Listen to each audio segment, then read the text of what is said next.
आजचा दिवस म्हणजे स्वराज्याचे दुसरे छत्रपती, पराक्रम आणि त्यागाचे प्रतीक असलेले छत्रपती संभाजी महाराजांचा बलिदानाचा दिवस.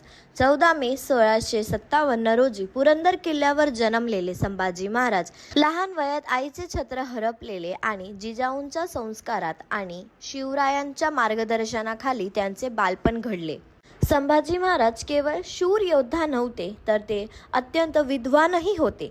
संस्कृती, फारसी आणि मराठी भाषांवर त्यांचे प्रभुत्व होते. 1681 साली संभाजी महाराज स्वराज्याच्या गादीवर विराजमान झाले. औरंगजेब सारख्या बादशाशी त्यांनी जवळपास 9 वर्ष सतत संघर्ष केला. प्रचंड संकट, विश्वासघात आणि शत्रूंच्या कारस्थानामध्येही त्यांनी स्वराज्याचा झेंडा कधीही खाली येऊ दिला नाही.